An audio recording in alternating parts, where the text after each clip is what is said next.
सर्व महाप्रभूंनी दुष्ट दानवांचा आणि देवद्रोही असुरांचा कसा वध केला ते सर्व चरित्र जाणून घेण्याची इच्छा माझी आहे.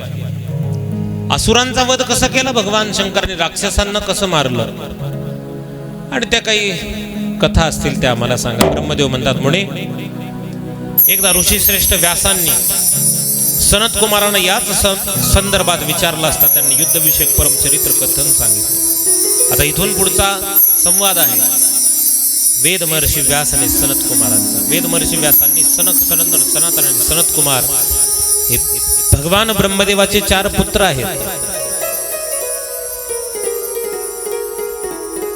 वेद महर्षी व्यासांनी आपल्या मनातली जिज्ञासा या सनत कुमार ऋषींपुढे प्रगट केलेली आहे आणि मग त्यांनी ती कथा सांगितली.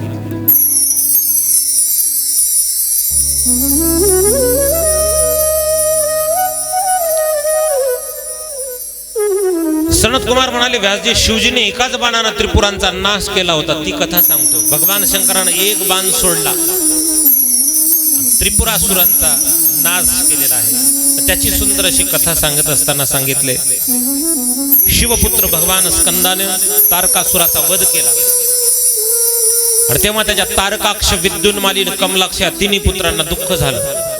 या तारकासुराला 3 पुत्र होते, कमलाक्ष, विद्युन्माली आणि तारकाक्ष.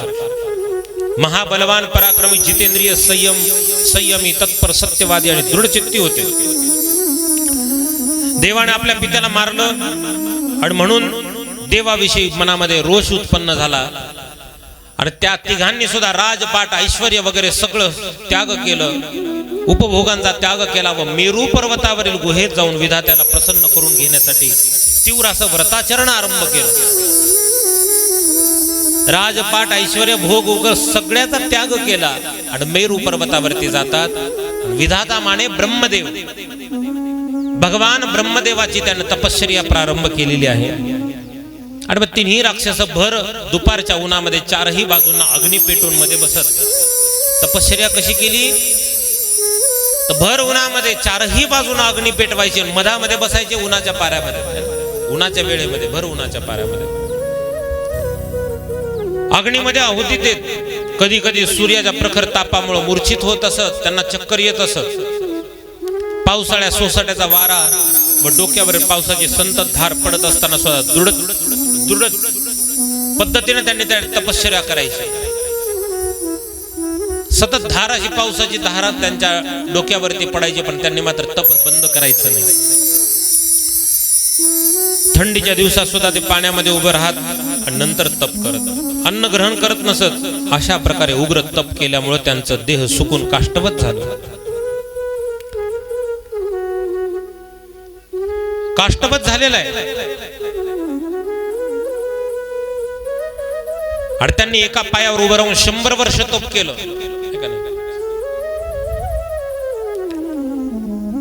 एका पायावरती उभारलेले 100 वर्षापर्यंत तप केलेलं आहे. वायू भक्षण करून 1000 वर्ष तपश्चर्या केली. जमिनीवर डोकं ठेवून शीर्षासनात स्थित राहून आणखी 1000 वर्ष तपश्चर्या केली आणि नंतरची 1000 वर्ष त्यांनी हात वर करून तपश्चर्या केली. अशी घनघोर अशी तपश्चर्या केलेली आहे. आळस टाकून रात्रंदिवस तपश्चर्या करत राहिले. ही तपश्चर्या बघून ब्रह्मदेव प्रसन्न होतात. अशी भयानक तपश्चर्या केली शेकडो वर्षापर्यंत. ब्रह्मदेव प्रसन्न झाले आणि त्यांना वर देण्यासाठी मेरू पर्वतावरती ब्रह्मदेव उपस्थित होतात. तारक पुत्रांना आनंद झाला. त्यांनी ब्रह्माजीला साष्टांग नमस्कार केला आणि ब्रह्माजीला त्या ठिकाणी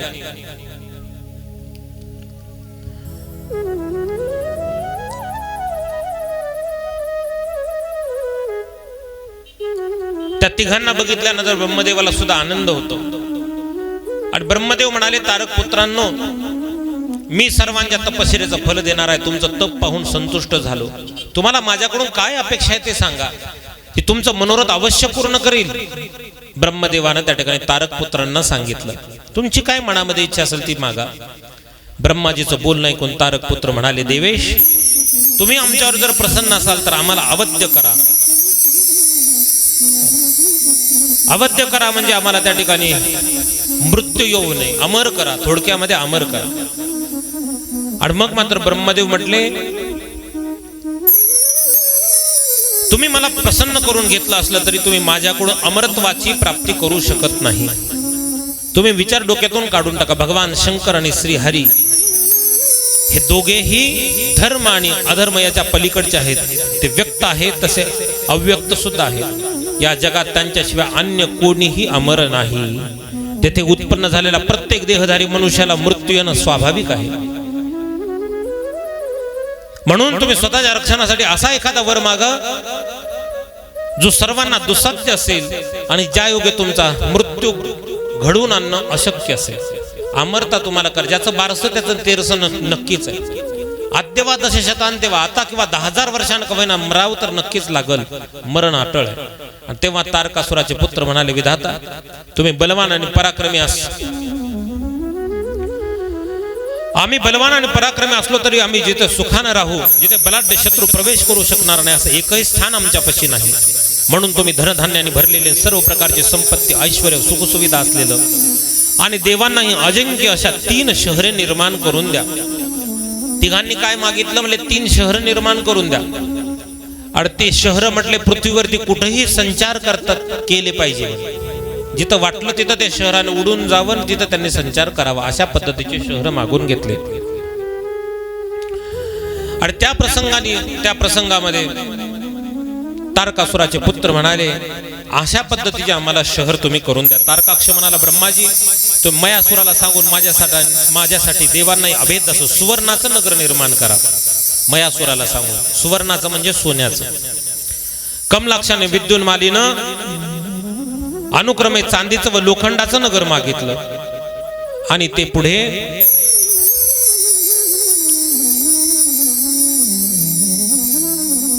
पुढे म्हणतात 1,000 वर्षांनी आमचे शहरे एका ठिकाणी यावी. आणि त्यावेळी मध्यान्ह समाई अभिजित मुहूर्त असताना, चंद्र पुष्य नक्षत्रात स्थित असताना आणि आकाशातून निळ्या निळ्या पुष्करावर्तक नामक मेघाची छाया पडलेली असताना जर भगवान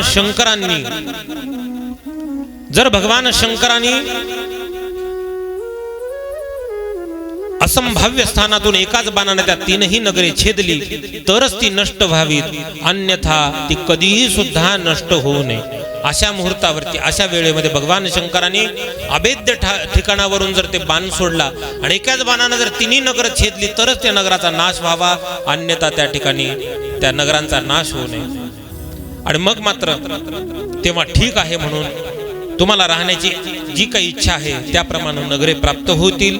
ती अभेद्य व सर्वत्र संचार करणारी असतील आणि तुम्हाला शिवजींच्या हातूनच मृत्यू होईल असं सांगून ब्रह्माजी मयासुराला बोलावून घेतलं.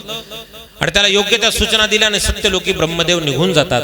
मयासुरानं आता ते 3 शहर सोन्याचं, चांदीचं आणि लोखंडाचं या 3ही राक्षसांना, तारकाक्ष, विद्युन्माली आणि कमलाक्ष या 3ही राक्षसांना जी शहरं मागितली होती त्या 3ही राक्षसांसाठी ती शहरं बांधण्याचं काम सुरू झालेलं आहे. सुंदर पद्धतीने ते शहर निर्माण केली.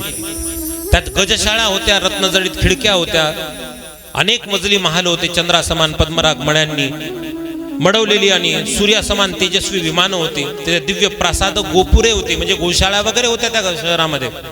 आणि त्यात गंधर्व, सिद्ध, चारण, अप्सरा राहत होत्या. आणि अशा पद्धतीने अत्यंत सुंदर असणारं ते शहर. तेथील प्रत्येक घरात शिवालय होतं, भगवान शंकराचं प्रत्येक ठिकाणी मंदिर होतं. आणि तिथं शिवभक्त ब्राह्मण निवास करत होते. तिथे विहिरी, तलाव आणि सरोवर यांनी युक्त असलेल्या बागा होत्या, है ना. आणि अशा पद्धतीने सगळेजण भगवान शंकराच्या भक्तीमध्ये मग्न असत त्या शहरामध्ये. जिथं भगवान शंकराची भक्ती केली जाते तिथं भगवान शंकर कशाला मारतील त्यांना. आता मात्र देवतांना चिंता वाटली. या 3ही राक्षसांनी, विद्युन्माली, कमलाक्ष, तारकाक्ष आदी वगैरे काही राक्षस आहेत, त्यांनी मात्र देवतांना त्रास द्यायला सुरुवात केली. देवता त्रस्त होतात. भगवान शंकराकडे गेले, भगवान विष्णूकडे जातात, आधी ब्रह्मदेवाकडे गेले. ते म्हणले आम्ही याच्यासाठी सक्षम नाहीत. मग भगवान शंकराकडे गेले. भगवान शंकर म्हटले माझा भक्त जिथे असेल, माझी भक्ती करतात तिथले लोक, मी कशामुळे त्यांना मारणार. जोपर्यंत ते माझी भक्ती करतात तोपर्यंत त्यांना मारणं शक्य नाही. आता मात्र भगवान विष्णूने युक्ती केलेली आहे आणि अशी योजना केली की त्या ठिकाणी त्या तिघांच्या शहरामध्ये नास्तिक लोकांचा प्रभाव कशा पद्धतीने वाढेल याची योजना केलेली आहे. आता मात्र तिथे नास्तिकांचा प्रभाव वाढू लागला. लोक शिवभजनातून दूर झाले, भगवान शंकराची भक्ती कमी कमी करायला लागले, पापासक्त झाले, पापाचरण करू लागले. आणि पापाचं ओझं जेव्हा जेव्हा वाढतं तेव्हा भगवान शिवांना त्या ठिकाणी ते सहन होत नाही. आता तिन्ही राक्षसांमध्ये त्या ठिकाणी त्या शहरांमध्ये पाप वाढायला लागलं. त्या तिन्ही राक्षसांनी देवतांना पळो का सळो का पळो करून सोडलेलं आहे. तिन्ही राक्षसांनी सगळ्या देवतांना खूप त्रस्त केलेलं आहे. आणि त्याच प्रसंगामध्ये त्यांच्या शहरामध्ये पापांचं मत वाढलेलं आहे. आणि आता मात्र सगळ्या देवता भगवान शंकराला शरण जातात, भगवान शंकराची नाना प्रकारे स्तुती करतात. आणि भगवान शंकराला म्हटलं, या तिन्ही राक्षसांनी आम्हाला जगणं हैराण करून टाकलं. आता भगवान शिवजी त्या देव कार्यासाठी होकार देतात. त्या प्रसंगी विश्वकर्माजी भगवान शिवजींना बसण्यासाठी रथ देतात. विश्वकर्माजीने दिलेल्या रथावरती आरूढ झाले.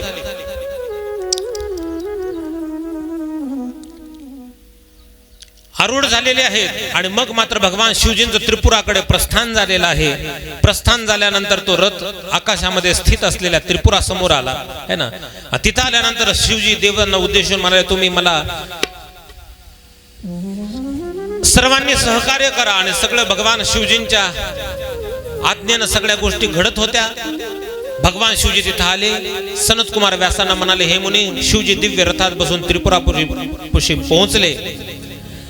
आणि मग नंतर काय झालं, धनुष्यावर प्रत्यंचाना भगवान शंकराने लावली. काही केल्या त्यांना वेद काही घेता येईना, कारण त्यांच्या अंगठ्याच्या अग्रभागी राहून गणपती त्यांच्या कार्यात विघ्न आणत होते. भगवान शंकराने बाण सज्ज केला त्या त्रिपुरासुरांचा वध करण्यासाठी, पण त्यांना वेद काही घेता येईना, नेम चुकू लागला. कशामुळे तर भगवान गणपती त्यांच्या अंगठ्यावरती बसलेले होते आणि विघ्न आणू लागले. आता काय करायचं, सगळ्या देवतांना चिंता वाटलेली आहे, काय चाललं त्यांना काही कळलं. तेव्हा आकाशवाणी झाली, काड काड काड आवाज आला, देवादिदेव जगतपती, जोपर्यंत तुम्ही गणपती बाप्पाचं पूजन करणार नाही तोपर्यंत त्या राक्षस मरणार नाही. आणि आता मात्र ते नभोवनी ऐकलेली आहे. सर्वांना समाधान वाटलं. शिवजींनी भद्रकालीला बोलावलं. अगर पूज्य गणपतीचं विधीपूर्वक पूजन केलं, विघ्नहर्ता गणेश प्रसन्न होतात, त्यांना अवरोध नाहीसा केला. शिव कार्यातील सर्व विघ्ने दूर झाली. त्यामुळे शिवजी त्रिपुरावर नेम धरण्यास समर्थ झाले. गणेश पूजन झाल्यानंतर शिवजीने तारकाक्ष, कमलाक्ष आणि विद्युन्माली यांची तिन्ही पुरे एकत्रित आलेली दिसली. ते पाहून भगवान शंकराने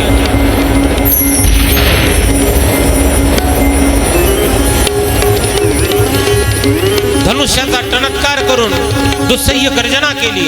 आणि त्यांच्या समिश्र नभोमंडळ गणात शिवजीने धनुष्यावर बाण चढवला. त्यावर पाशुपती वस्त्राची पाशुपतास्त्राची योजना केलेली आहे. तो बाण विष्णुमय होता आणि त्याच्या टोकावर अग्निदेव अधिष्ठित होते. त्यावेळी अभिजित मुहूर्त होता. शिवजीने त्रिपुराधिपतींना ललकारलं आणि तो बाण सोडला. जसाही बाण सोडलेला आहे त्या ठिकाणी बघता बघता तो बाण तिन्ही त्रिपुरासुरांच्या तिन्ही शहराला भेदून